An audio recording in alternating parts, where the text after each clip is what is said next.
Introduction. The noise you live with. There is a version of thinking that helps you. It solves problems. It weighs options. It notices things others miss. It has served you well in countless situations, and it will continue to serve you. This book is not about that version. Then there is the other kind. The kind that runs after the thinking is done. The kind that revisits decisions already made, replays conversations already finished, and rehearses catastrophes that will almost certainly never arrive. The kind that wakes you at 3 in the morning with a question that has no answer and no urgency, but feels like both. The kind that keeps you standing at the edge of a choice that needed to be made last week, turning it over and over as though one more rotation will finally reveal the certainty you have been waiting for. This is overthinking. And if you are listening to this, you know exactly what it feels like, not as an abstract concept, but as a lived experience. The loop that will not close. The mental churn that continues long past the point of usefulness. The exhausting sensation of running an engine at full capacity while the vehicle stays perfectly still. Overthinking is one of the most common and least addressed sources of suffering in modern life. It is not a medical diagnosis. It is not a personality flaw.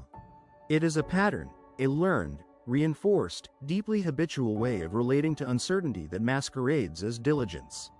It feels like responsibility. It presents itself as care.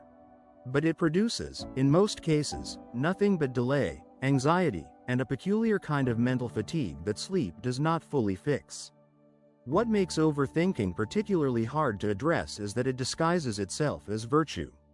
The person caught in the loop usually believes, genuinely, not performatively, that they are doing the right thing. That more thought will produce a better outcome. That the discomfort of the loop is the cost of being serious about something that matters. It takes a specific kind of clarity to look at a long-running mental habit and recognize that what feels like diligence has crossed into something else entirely. This book is about that pattern. Where it comes from. Why it persists.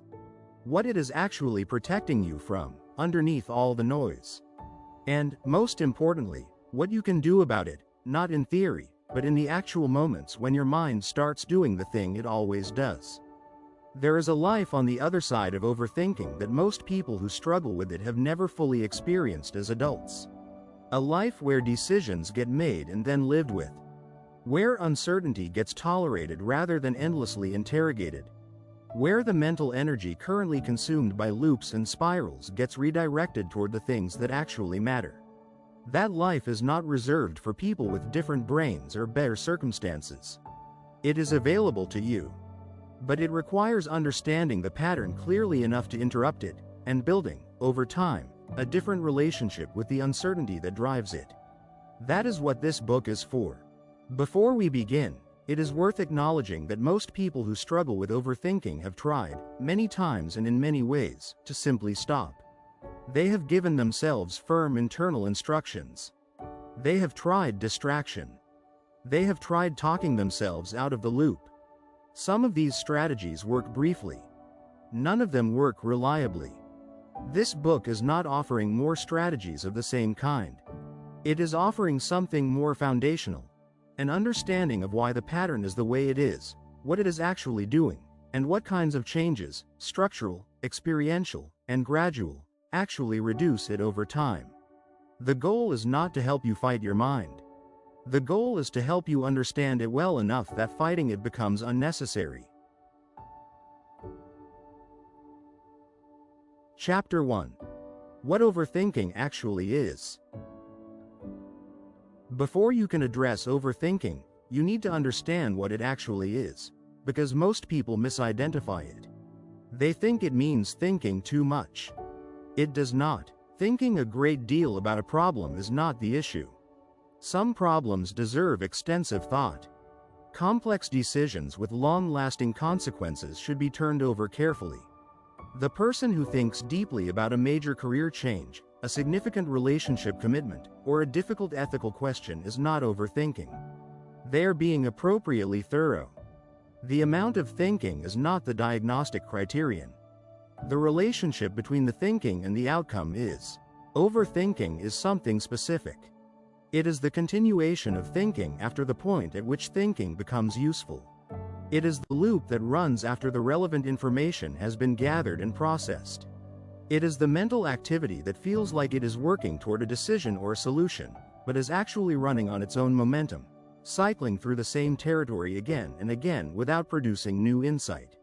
The feeling of productivity and the reality of productivity have completely separated, and the person inside the loop usually cannot tell. The key distinction is this: productive thinking moves. It processes information, generates options, weighs considerations, and arrives somewhere. Overthinking orbits. It circles the same questions, the same fears, the same possibilities, not because new angles keep revealing themselves, but because the mind has learned to treat the act of circling as a form of safety. The motion itself is what matters to the loop, not the destination. This is the crucial insight. Overthinking is not a thinking problem. It is an anxiety management problem. The loop persists not because you need more information or more analysis, but because the act of thinking feels like doing something about a situation that feels threatening or uncertain. As long as you are thinking about it, you are not facing the full weight of not knowing. The thinking creates the illusion of control over something that, in reality, cannot be fully controlled. It is a coping mechanism, not a cognitive process. This is why willpower alone does not solve overthinking. Telling yourself to stop is ineffective precisely because the loop is not voluntary. It is a response to discomfort. The mind found that thinking reduced anxiety, at least briefly, at least partially, and it learned to return to thinking whenever anxiety arose. Over years and decades, this association becomes deeply conditioned. The trigger is uncertainty or perceived threat. The response is more thinking. The loop is the mechanism through which the mind attempts to manage what it cannot tolerate. Understanding this reframes everything that follows. Overthinking is not a character defect. It is not evidence that you are weak, irrational, or incapable of making good decisions. It is evidence that at some point in your life, thinking felt like the safest response to uncertainty, and that response got reinforced until it became automatic. Automatic is not permanent. Patterns that were learned can be unlearned. Responses that were reinforced can be retrained. But the first step is seeing the pattern clearly for what it is, not a failure of discipline, but a success of conditioning. Your mind learned to do this because, at some level, it worked. Now the work is teaching it something better. It is also worth noting that the experience of overthinking varies significantly from person to person. For some, it is primarily perspective, a relentless spinning out of future scenarios and their potential outcomes. For others, it is primarily retrospective, an inability to leave the past alone, to stop auditing decisions and conversations that have long since concluded. For many, it is both. The specific content of the loop is less important than its structure. The loop runs past the point of usefulness. The discomfort that drives it is not being addressed by the running, and the loop has become the default response to anything that produces uncertainty or discomfort. Whatever form your particular version takes, the underlying mechanism is the same. And the path through it is the same. Chapter 2. The Loop and How It Starts. Every overthinking episode has a beginning.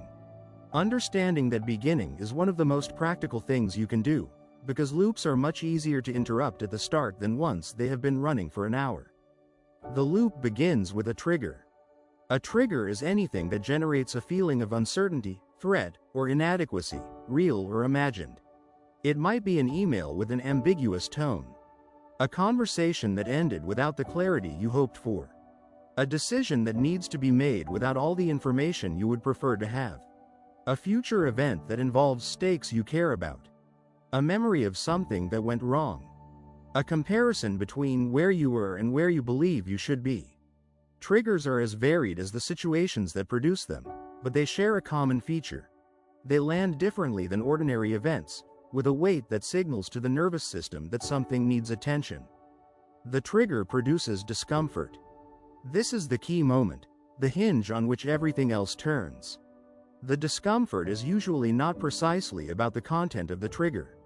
It is the broader experience of not knowing, of uncertainty, of potential threat. And the mind, recognizing that discomfort, reaches for its most practiced response. It starts thinking. Initially, this feels purposeful. You are working on the problem. You are being responsible. You are not avoiding it. You are facing it, examining it, trying to understand it from every angle. And this is true, for a time. There is a phase of genuine processing where thinking is actually doing work, gathering information, identifying relevant considerations, generating possible responses. This phase is useful and should not be short-circuited. But then something shifts. The processing phase ends, but the thinking continues. You have gathered the available information. You have considered the relevant angles. There is nothing new to add, and yet the mind does not stop. It returns to the same question from a slightly different angle. It revisits a conclusion already reached to confirm it still holds. It imagines a scenario it has already imagined several times, searching for something in the replay that was not there before. The loop has closed. You are no longer moving through new territory. You are circling ground you have already covered. What keeps the loop running after the processing phase ends is not new information. It is the unresolved discomfort. The original trigger produced anxiety, and the thinking provided partial relief, enough to keep the mechanism running, not enough to actually resolve anything. The loop perpetuates itself because stopping the loop means sitting with the discomfort that started it, and the mind has learned to treat that as unacceptable. This is why loops tend to escalate rather than resolve on their own. The longer the loop runs, the more anxious you become, about both the original trigger and about the fact that you cannot stop thinking about it. The anxiety about the overthinking becomes its own trigger, feeding the loop with additional fuel. Eventually, you are no longer just thinking about the original problem. You are thinking about your inability to stop thinking about the original problem. Both loops run simultaneously. Recognizing this dynamic in real time requires practice. Most people who overthink do not notice the transition from productive thinking to looping. They experience it as one continuous process. The first and most foundational skill to develop is the ability to identify the moment when the loop closes, to catch yourself revisiting something you have already visited, circling something you have already circled. That recognition is the entry point for everything else this book will offer. It also helps to understand that loops, like all conditioned responses, become more sophisticated over time. An early loop might simply revisit a question directly. A mature loop, one that has been running for years, develops a kind of internal complexity. It generates new angles, new sub-questions, new adjacent concerns that were not present in the original trigger. This complexity can make the loop feel genuinely productive. Surely, if the mind keeps finding new dimensions to examine, it must still be doing something useful? But the sophistication of the loop is not evidence of its usefulness. It is evidence of the mind's remarkable capacity to maintain a self-sustaining pattern. The new angles are not discoveries. They are the loop's way of justifying its own continuation. Chapter 3. When Caution Becomes a Cage. Overthinking is often mistaken for conscientiousness. The people around a chronic overthinker frequently describe them as careful, thoughtful, thorough, and responsible. And in many contexts, this is accurate. The same tendency that produces paralyzing loops also produces careful preparation, thorough research, and considered decisions when the loop finally resolves. The qualities are genuinely linked. The problem is not the carefulness. It is the inability to determine when carefulness has completed its work. But there is a cost that rarely gets examined honestly, and it is not just the anxiety. The cost is the life that does not happen while the loop runs. Every hour spent revisiting a decision that has already been made is an hour not spent living the decision. Every week spent deliberating over a choice that could reasonably have been made last month is a week of forward motion that simply does not occur. Every project that gets prepared for indefinitely rather than started is a project that accumulates intention without accumulating existence. The overthinker often cannot see this clearly from inside the loop because the loop presents itself as necessary, as the responsible process that must be completed before action becomes appropriate. It feels like preparation. It is actually postponement wearing preparation's clothes. But the timeline the loop operates on is not connected to any external reality. The loop does not end when enough information has been gathered. It ends when the anxiety that sustains it drops below a threshold, which may happen never without intervention. The loop's relationship with time is not functional. It will take as much time as it is given, and then more. And it will not announce when it has reached the point of diminishing returns, because diminishing returns is not a concept the loop recognizes. This is what turns caution into a cage. Caution that responds to the actual risk profile of a situation is appropriate and useful. Caution that continues until an internal anxiety threshold is met, regardless of the external situation, is a mechanism that limits life. The decisions never made. The projects never started. The relationships never pursued. The conversations never initiated. The opportunities recognized and then watched pass while the loop determined whether they were safe enough to act on. These absences accumulate into a particular kind of life, one that is carefully managed but never quite fully inhabited. There is also the problem of retroactive overthinking, the application of the loop to things that are already done and cannot be changed. This is perhaps the most purely wasteful form of the pattern, because it produces no useful output at all. The decision has been made. The conversation has happened. The event has occurred. Nothing the loop surfaces can change any of it. Yet the loop runs anyway, conducting an investigation for which the verdict can no longer be applied to anything real. Both prospective and retroactive overthinking share the same underlying mechanism: the use of mental activity as a substitute for tolerating uncertainty. The prospective overthinker cannot tolerate the uncertainty of an outcome not yet determined. The retroactive overthinker cannot tolerate the uncertainty of whether a past decision or action was the right one. In both cases, the loop is the mind's attempt to achieve certainty through continued examination. And in both cases, continued examination cannot produce what it seeks. The cage is not made of circumstances. It is made of the inability to tolerate not knowing. Tolerability, unlike circumstances, is something that can be developed. That development is the core work this book invites. There is also something worth examining about the identity dimension of overthinking. For many people who struggle with it, the tendency toward extensive thought has become part of how they understand themselves. They are the person who thinks things through carefully. The person who does not rush. The person who considers all the angles. This self-concept is not entirely wrong. Many overthinkers are also genuinely thoughtful people, and the same capacity that produces loops also produces insight and care. But when the tendency becomes identity, it acquires a defense it would not otherwise have. Questioning the loop starts to feel like questioning the self. Addressing the pattern starts to feel like becoming a less serious, less careful person. It is important to hold clearly that the goal is not to think less, but to think more accurately, to bring the amount and duration of thinking into genuine alignment with the demands of the situation, which is a form of greater intelligence, not lesser. Chapter 4. The difference between thinking and spiraling. One of the most practically useful skills you can develop is the ability to distinguish, in real time, between thinking that is working and thinking that has become a spiral. They feel similar from the inside.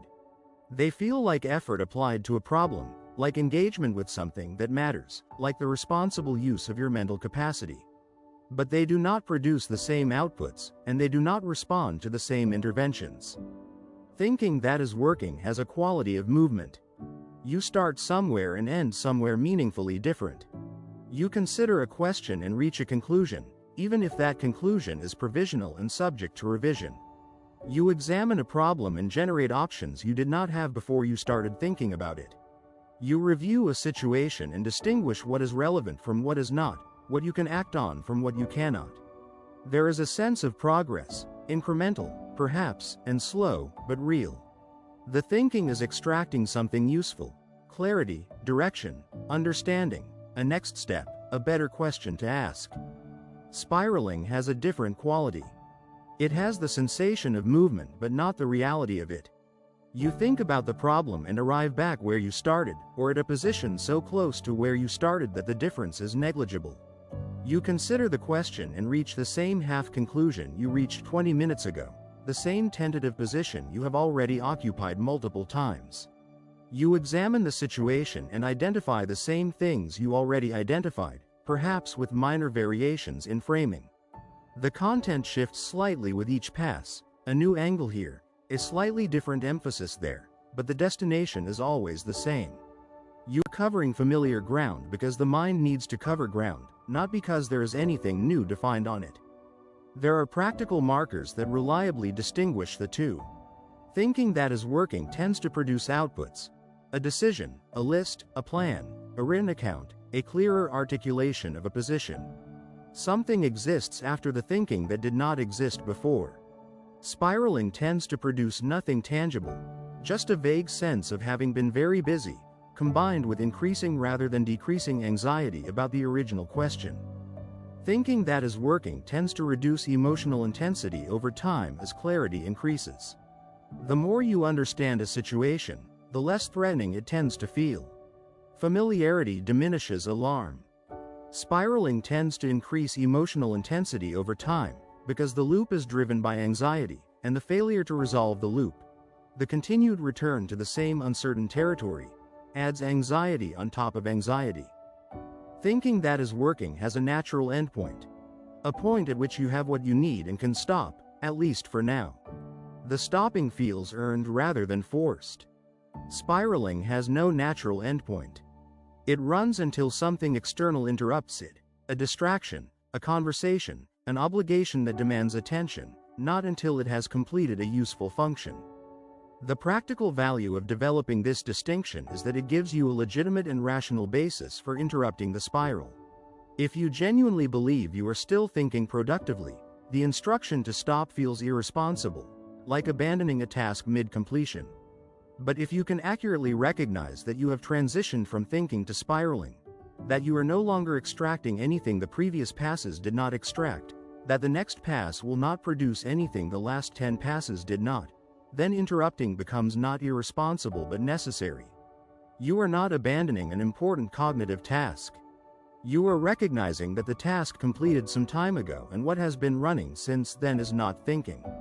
It is a habit. One useful practice is to ask a single diagnostic question at any point in a thinking session. What has changed since I last thought about this? If the honest answer is nothing, no new information, no new angle that genuinely reframes the situation, no shift in circumstances, then you are spiraling. You have been spiraling since the last time you asked the question and found something new. This question functions as a mirror that the loop cannot easily distort.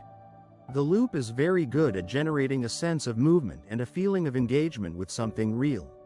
It is not good at answering this question honestly, because the honest answer is almost always the same. Nothing has changed since you last thought about it, and the loop has been running on momentum rather than purpose. Chapter 5. What your overthinking is really protecting. Every persistent pattern serves a function. This is one of the most important principles in understanding human behavior. The mind does not maintain habits that produce nothing, not for years, not for decades. If overthinking has been a fixture of your mental life for a long time, it is because it has been, and on some level continues to be, doing something for you. Something that felt necessary. Something that felt like safety. Understanding what that something is does not excuse the pattern or justify continuing it. But it makes the pattern far more possible to address. Because you cannot fully release something you are still using, even if you resent using it. The attempt to simply stop, without understanding the function the behavior is serving, almost always fails, because the need the behavior was meeting does not disappear just because the behavior is suppressed. For most overthinkers, the loop is protecting against one or more of the following: the fear of making the wrong decision, the fear of being judged for an outcome, the fear of regret, and the fear of what will be demanded of them if they actually commit to something. The fear of making the wrong decision is the most common. When a decision is pending, the loop maintains the illusion that a better decision is still possible, that if you just think a little longer, a little harder, from a slightly different angle, you will find the option that is clearly and unambiguously correct. The loop is protecting you from the moment of choosing, because choosing means accepting that you are responsible for an outcome that is not fully within your control. As long as you have not chosen, you have not yet made the wrong choice. The loop is the mind's way of staying in that protected pre-commitment zone indefinitely. The fear of being judged, by others, or by your own internal critic, keeps many loops running long after the decision has been made. Retroactive overthinking is almost always connected to this fear. If the decision was wrong, if the action was misguided, if the conversation went badly, then judgment is incoming. The loop rehearses and prepares for that judgment, as though extensive prior thinking will somehow reduce its severity or its sting. It will not. But the mechanism does not operate on logic. The fear of regret is related but distinct. The retroactive overthinker is often not primarily afraid of other people's judgment, they are afraid of their own. The loop rehearses regret before it arrives, as though pre-feeling it will make it less painful when it eventually comes. This is not irrational in origin. Research on anticipated regret shows it does sometimes improve decision quality. But the loop applies this function indiscriminately, including to situations where it has no useful function left to serve. The fear of what commitment requires is perhaps the least recognized of the four. Some loops run not really because of anxiety about the decision itself, but because deciding means beginning, and beginning means a whole new set of demands, exposures, and potential failures that the pre-decision state does not require. The loop is stalling at the threshold because staying at the threshold requires nothing of you that the first step would. The overthinking is not about the decision. It is about everything on the other side of the decision. None of these fears are irrational. They are responses to real risks. Wrong decisions do lead to real consequences. Judgment is real and sometimes harsh. Regret is real and genuinely painful. New commitments do create new demands. The loop is protecting you from genuine threats, but at a cost that far exceeds anything the threats themselves would extract, if they arrived at all. In most cases, the fears that sustain the loop operate in combination rather than isolation. A single decision might trigger the fear of being wrong, the fear of other people's judgment, and the fear of regret simultaneously. The loop absorbs all three, and the combined anxiety load makes it significantly harder to separate than a loop driven by a single, identifiable concern. This is worth acknowledging because it means that when the loop feels particularly intense and particularly difficult to interrupt, it is usually not because the underlying situation is particularly threatening. It is because multiple fear threads are running at once, each one reinforcing the others, each one providing a separate justification for why the thinking should continue. Recognizing the multiplicity, naming which fears are present, rather than treating the anxiety as one indifferentiated mess, is itself a form of interruption. It reduces the loop from a single overwhelming weight to several specific, nameable concerns, each of which can be examined and addressed separately. Chapter 6. How to interrupt the pattern. Interrupting a deeply conditioned pattern requires more than a decision to stop. If a decision to stop were sufficient, overthinking would not be the persistent challenge it is.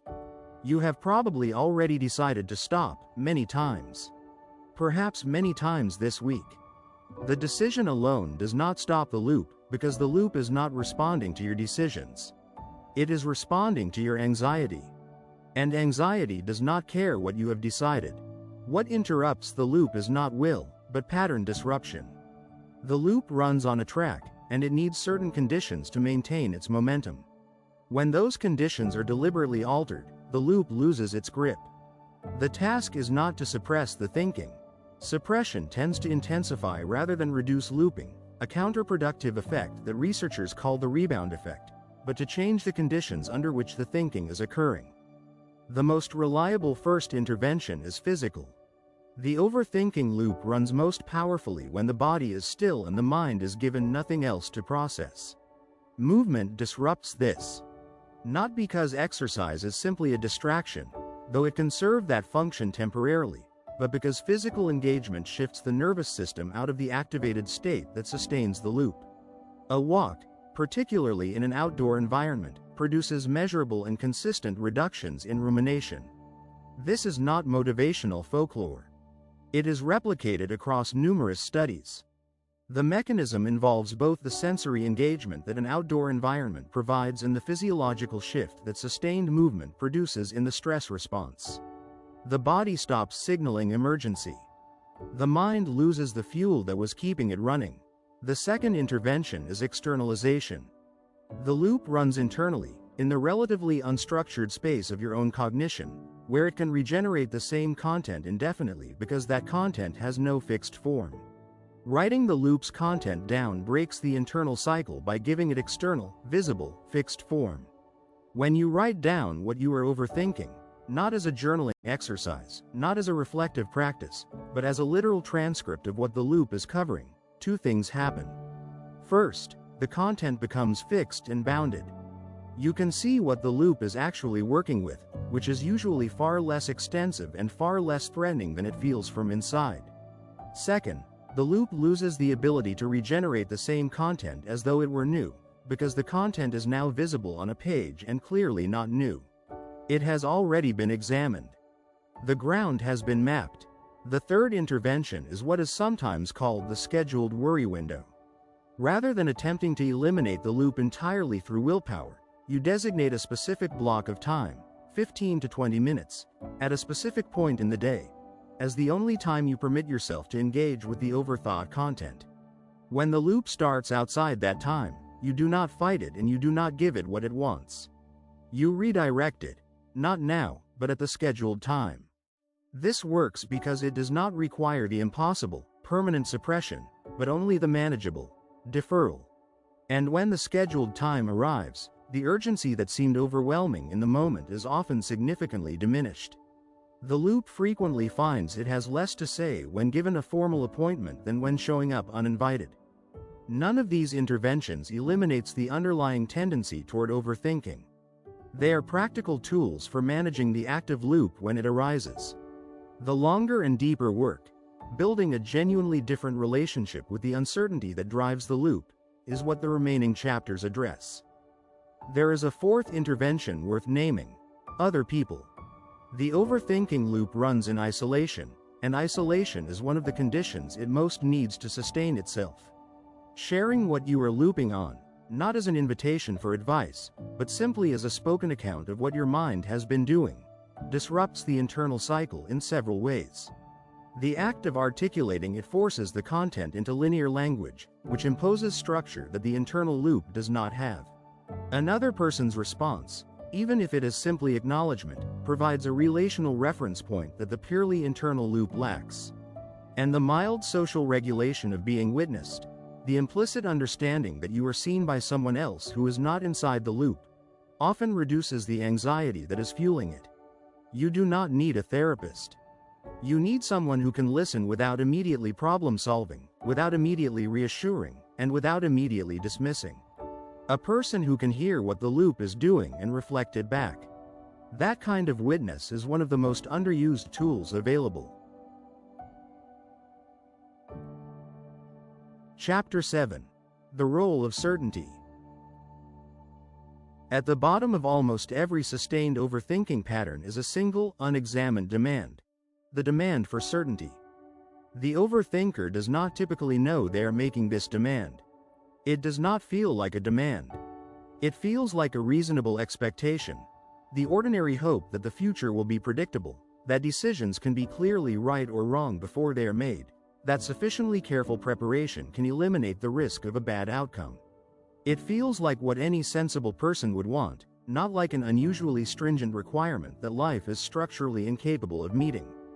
But the demand for certainty is, in the context of human choices and futures, extraordinarily stringent. Because certainty is almost never available. The future is structurally uncertain. Decisions with meaningful stakes cannot be guaranteed in advance. Other people are not fully predictable. Your own reactions to outcomes cannot be precisely forecast before they happen. Certainty, in the domain of human life as it is actually lived, is not a high bar that careful thinking can clear. It is a bar that does not exist.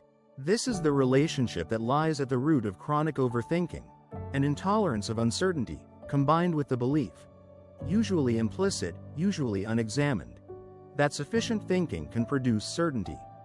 The loop runs because it is trying to achieve something structurally unavailable. It cannot succeed, which is why it never stops on its own. It does not stop because it has not yet found what it is looking for. It cannot find it because it does not exist in the place the loop is searching. Understanding this reframes the work of addressing overthinking in a fundamental way. The goal is not to think better, longer, or more carefully until certainty finally emerges. The goal is to build a different relationship with uncertainty itself, to develop what researchers call uncertainty tolerance. The capacity to move forward, to decide, to act, to commit, while acknowledging honestly that you do not know and cannot know exactly how things will turn out. Not false confidence. Not reckless disregard for risk. But the ability to act in the presence of genuine uncertainty without requiring the uncertainty to be resolved first. Uncertainty tolerance is not a fixed personality trait that some people were born with and others were not. It exists on a spectrum, and it responds to deliberate practice. Every time you make a decision without first achieving certainty, and then live through the outcome, whatever that outcome turns out to be, you are accumulating evidence. Evidence that uncertainty is survivable. Evidence that the catastrophic outcomes the loop rehearsed were either less likely or less devastating than the rehearsal suggested. Evidence that you are capable of navigating what comes, even when you did not know in advance what was coming. This evidence accumulates slowly. It cannot be reasoned into existence. It has to be lived. And living it requires action in the presence of uncertainty, which requires making decisions before you feel certain, which is uncomfortable, which is also precisely the practice the loop has spent years helping you to avoid. The loop and the tolerance of uncertainty are directly opposed. Every time the loop runs and delays action, it deprives you of the experience that would most reduce its power. It is worth noting that uncertainty tolerance does not mean the same thing as indifference to outcomes. The person who has developed a good relationship with uncertainty still cares about what happens. They still prefer good outcomes to bad ones. They still prepare where preparation is useful and think carefully where careful thinking serves a purpose. What changes is not the caring, it is the relationship between the caring and the discomfort of not knowing. High uncertainty tolerance means you can care about an outcome and act toward it without requiring a guarantee of success before you begin. You can commit to something knowing it might not work, and derive meaning from the commitment itself rather than only from the certainty of its outcome. This is not a lower standard. It is a more honest and ultimately more functional relationship with the nature of human endeavor. Chapter 8. Deciding Anyway. The most direct confrontation with the overthinking pattern is also the simplest to describe and the hardest to execute, making a decision before you feel ready. Not a reckless decision, not ignoring clearly available information or acting against your considered values or taking unnecessary risks for the sake of proving a point to yourself. But a timely decision. A decision made at the point when you have gathered reasonable information and thought the question through once with genuine attention, rather than at the point when the anxiety has finally diminished enough to allow action. These are very different points in time. For the chronic overthinker, waiting for the anxiety to diminish means waiting indefinitely, because the anxiety rarely diminishes on its own. It diminishes when the loop is interrupted and the situation is allowed to become familiar through action. Action must precede comfort, not follow it.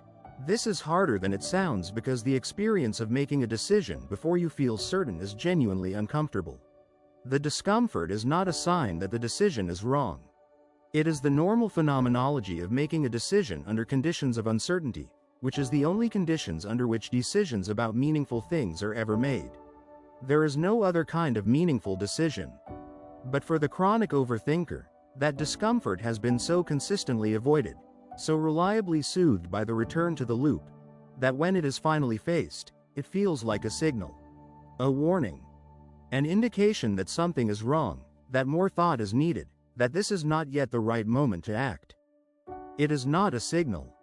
It is the feeling of doing something the pattern has been trained to avoid.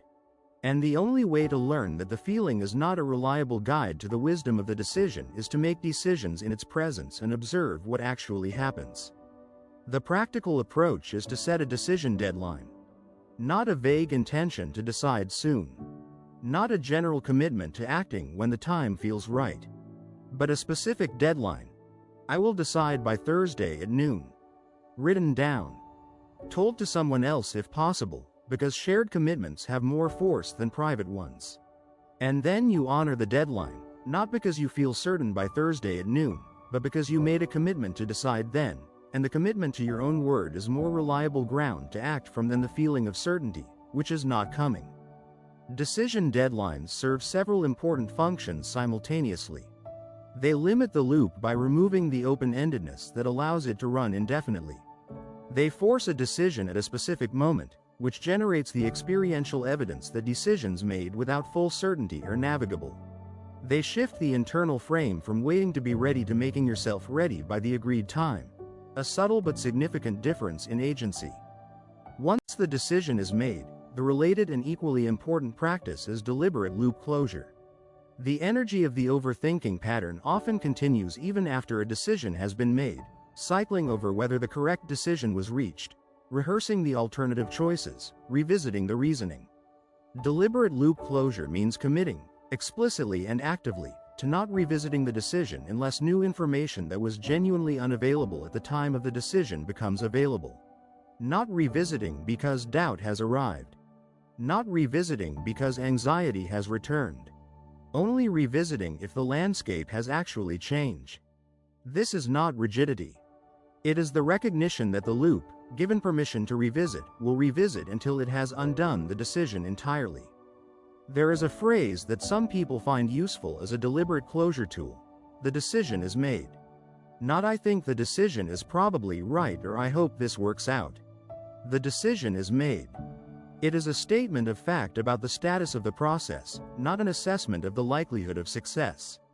The decision is made means the deliberation phase has ended, the conclusion has been drawn, and what comes next is living with it and responding to whatever actually happens, not continuing to examine whether a different conclusion might have been better.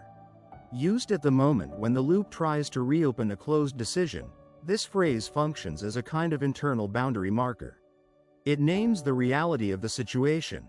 The thinking is done. What remains is the living. Chapter 9. Building a quieter mind. Interrupting the loop in the moment and making decisions despite uncertainty are essential skills. But they address the active expression of the pattern more than the underlying conditions that make the pattern so persistent. A quieter mind, one that is genuinely less prone to looping in the first place, that recovers more quickly when it does loop, that requires less deliberate intervention to manage, requires a different and longer-term kind of work. It requires building, over time, the mental and physiological conditions under which overthinking has less fuel and less grip. The first of these conditions is rest, and specifically sleep. This is not a wellness cliché. There is a direct, well-documented relationship between sleep deprivation and the tendency toward rumination. The brain under conditions of sustained fatigue has reduced capacity in the prefrontal cortex, the region responsible for the kind of deliberate, executive regulation that allows you to identify when a loop has become unproductive and redirect attention away from it. The overthinking that feels most catastrophic, most inescapable, and most urgent is frequently the overthinking of a sleep-deprived mind doing its best with inadequate resources. Protecting sleep is not separate from addressing overthinking. It is one of the most concrete and highest leverage structural interventions available, and it costs nothing. The second condition is attentional training. Overthinking is partly a problem of undirected attention.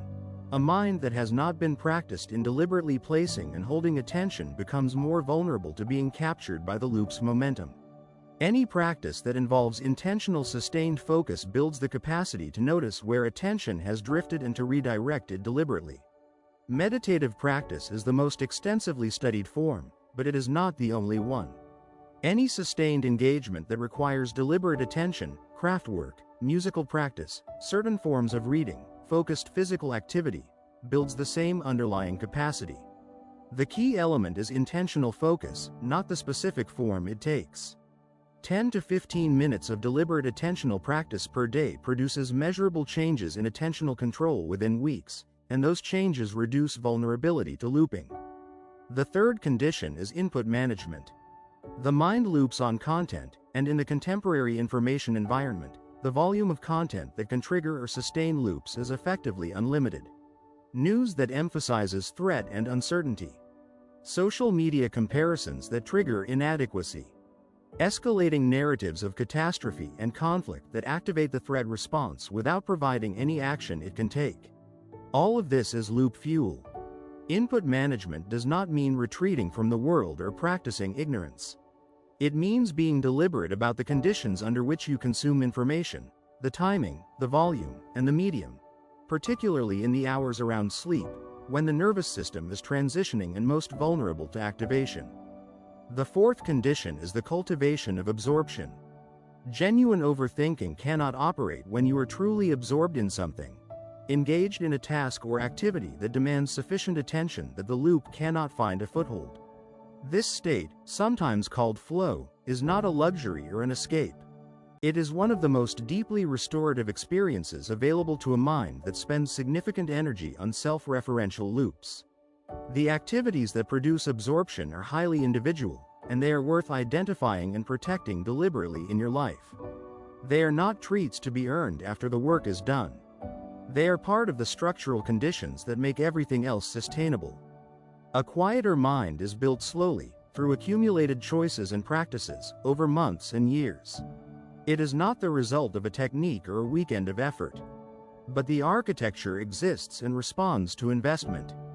The mind that loops less frequently is not a different kind of mind. It is the same mind, given different conditions to work in. One more condition worth naming is the quality of self-talk during setbacks. Overthinkers who are working to change the pattern will, inevitably, have periods where the loop returns with full force, days or weeks when the progress of months seems to have evaporated. This is normal, not exceptional. Patterns do not disappear in a straight line. They reduce unevenly, returning more intensely under stress, fatigue, major life changes, or the particular types of situations that originally formed them. How you respond to these returns matters considerably. A harsh, self-critical response to the return of the loop, the sense of having failed, of having gone backwards, of being fundamentally incapable of change, adds self-judgment to anxiety and makes the loop significantly harder to interrupt.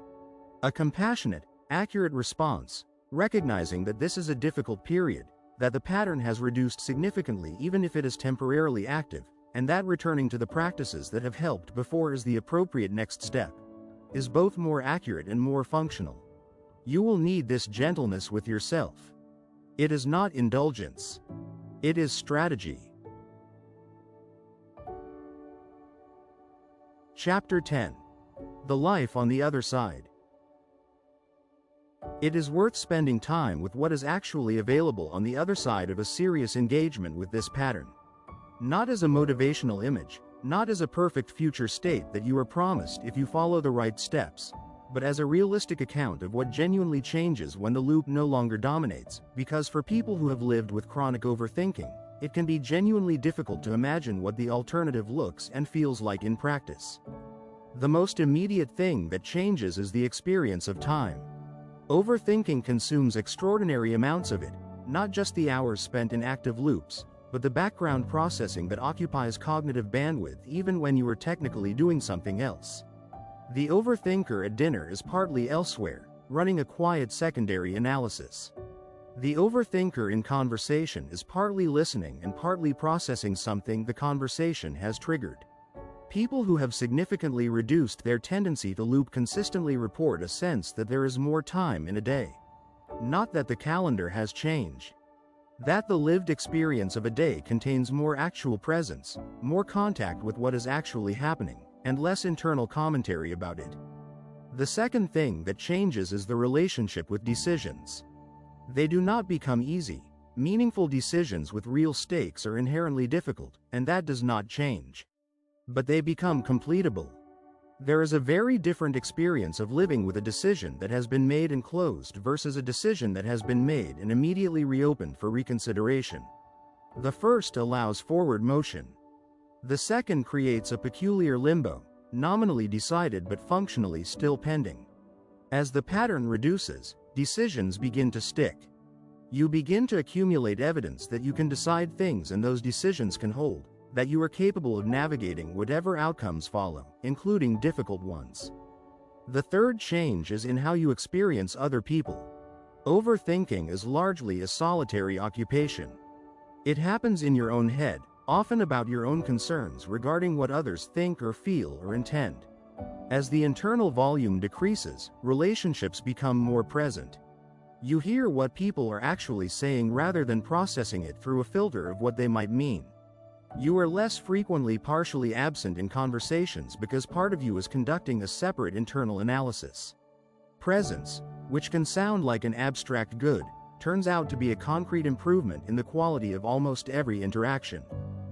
The fourth change is in what becomes possible. There are projects that have been endlessly prepared for but never started. Ideas that have been thoroughly analyzed but never acted on. Conversations that have been rehearsed in the loop but never initiated. Creative work that has been planned and revised internally but never produced. All of this has been waiting on the other side of the loop, not because action requires the complete absence of anxiety, but because action requires a decision, and a decision requires tolerating uncertainty, and the loop has been preventing that tolerance from developing. As the loop loosens its hold, the first steps into this territory feel strange. Unfamiliar. Somewhat exposed. The normal feeling of readiness that was always pending but never quite arrived is replaced by a different feeling. Not readiness, exactly, but willingness. The willingness to move without certainty. To see what happens when you stop waiting.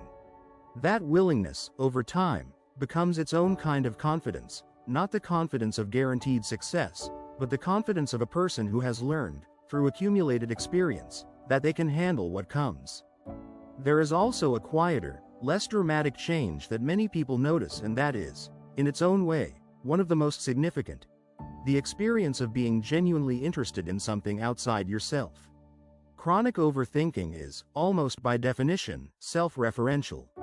The loop circles your decisions, your reputation, your past actions, your future outcomes, your adequacy. It keeps attention firmly in the territory of the self. As the loop loosens, gradually, unevenly, over time, curiosity about the world outside the self has more room to operate. Things become interesting again in a way they may not have been for years. Other people become genuinely engaging rather than primarily relational surfaces against which your own anxieties are reflected. Work becomes absorbing rather than another arena in which your competence is perpetually on trial. This shift in orientation, from the inward spiral to outward engagement, is one of the most underappreciated benefits of reducing overthinking. It is not just that you feel better. It is that the world feels bigger. That is the life on the other side. Not a life without uncertainty. A life in which uncertainty is no longer the reason nothing happens. Conclusion. From noise to signal. The mind that overthinks is not a broken mind. It is a mind that learned a very thorough lesson about uncertainty, that it is dangerous, that it must be managed, and that thinking is the management tool. That lesson was probably learned in a context where it made real sense. Where uncertainty was followed by real consequences, where careful preparation genuinely reduced real risks, where the cost of getting things wrong was high enough that extensive prior thought was warranted. The mind did its job. It developed a strategy. The problem is not the strategy. The problem is that the strategy got applied everywhere, regardless of context, regardless of actual stakes, regardless of whether more thinking was going to change any outcome. The most capable student of caution eventually becomes indiscriminate in applying it. And indiscriminate caution is not safety. It is another kind of risk. The risk of the life unlived, the decision unmade, The opportunity passed while the loop was still running its assessment. The work of addressing overthinking is the work of becoming calibrated, matching the amount and duration of thinking to what the situation actually requires, rather than to the internal anxiety level. Learning to distinguish when the thinking is doing something and when it is simply continuing. Building the capacity to tolerate uncertainty well enough that you do not need the loop to manage it. Developing, through repeated practice in uncomfortable moments, the experiential evidence that you can navigate outcomes without having controlled them in advance. This work takes time. It takes the willingness to decide before you feel ready, to sit with not knowing, to make mistakes and learn from them rather than preempting them with endless rehearsal. It takes patience with a mind that will return to its old habits for a long time, and the ability to meet those habits with understanding rather than frustration. You are not failing when the loop returns. You are practicing, which is what the rebuilding of a conditioned pattern looks like from the inside. The noise is not you. It is a pattern you developed in response to real conditions. Patterns, unlike selves, can change. They change through exactly the kind of clear-eyed engagement you have given this one today. That engagement matters. What you do with it next matters more. Key takeaways. Overthinking is not thinking too much. It is thinking past the point of usefulness, continuing to loop after the processing phase has ended, driven by anxiety rather than genuine need for more analysis. The amount of thinking is not the problem. The continuation of thinking after it has stopped producing anything is. The loop is an anxiety management mechanism, not a cognitive tool. It persists because the act of thinking provides temporary relief from the discomfort of uncertainty. Understanding this reframes the work. Not a discipline problem to be solved with more willpower, but a conditioning pattern to be gradually retrained.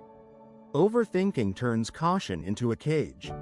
The loop takes as much time as it is given and produces no natural endpoint from within. Every hour in the loop is an hour not spent deciding, building, or living what the decision would have opened. Thinking that works produces movement and outputs. Spiraling produces neither. The practical marker is whether the current pass is generating anything new, any insight, option, or clarity, that the previous passes did not. The loop protects against specific fears. The fear of making the wrong decision, of judgment, of regret, and of the demands that commitment creates. Identifying which fear sustains your particular loop is the first step toward addressing it directly rather than continuing to manage its symptoms. Interrupting the active loop requires pattern disruption, not willpower. Physical movement, externalization through writing, and scheduled worry windows are more effective than attempts at direct suppression, which tends to intensify the very loops it is trying to stop. The root of chronic overthinking is a demand for certainty that life cannot meet. Uncertainty tolerance, the capacity to act, decide, and commit without full certainty, is the underlying skill that reduces overthinking at its source. It is built through experience, not insight. Making decisions before you feel ready is both the hardest and most direct confrontation with the pattern. Decision deadlines and deliberate loop closure are practical tools that build the experiential evidence that uncertainty is survivable and that you are capable of navigating whatever follows. A quieter mind is built structurally through sleep protection, attentional training, input management, and the cultivation of genuine absorption. These are not additions to the practice. They are the foundational conditions that make everything else sustainable over time. The life on the other side of overthinking is not a life without difficulty or uncertainty. It is a life where those things can be met with presence rather than avoidance, where the mind's resources are available for living rather than for managing the fear of living, and where decisions can be made, held, and acted on without being perpetually reopened. A note at the end. There is something specific that tends to arrive when a person recognizes themselves clearly in a description of overthinking. It is a particular combination of relief and exhaustion. Relief because something finally names the experience accurately, because you are not uniquely afflicted, not simply weak or irrational, but someone who developed a specific pattern in response to specific conditions. Exhaustion because seeing it clearly also means seeing how long it has been running. How many decisions it has delayed. How much of your own mental life has been occupied by a mechanism that was never going to produce what you were hoping for. If that combination arrived at any point while you were listening to this, there is something worth saying directly. The length of time the pattern has been operating is not evidence that it cannot change. Patterns that have been reinforced for decades can still be interrupted, retrained, and gradually replaced. The brain's capacity for change does not have an expiration date. The window for a different relationship with uncertainty has not closed. What the length of time does mean is that the change will require sustained practice rather than a single insight. A long-established pattern does not dissolve because you understood it once, clearly, on a particular afternoon. It changes through the accumulation of different responses, over many repeated situations, across enough time for the new response to become as conditioned as the old one. You have already done the first part of this. You have engaged seriously with the pattern, its mechanisms, its roots, and its costs. That engagement is real and it matters. But understanding is not the destination. It is the starting point for the practice that follows. The practice starts with the next moment of uncertainty. Not a dramatic one. Just the next ordinary situation where the loop would usually begin. That moment is an opportunity. Not to eliminate the loop instantly, not to perform perfect uncertainty tolerance, but to notice the loop a little earlier than usual, to name it a little more accurately, to try one small different response. One different response. That is the beginning.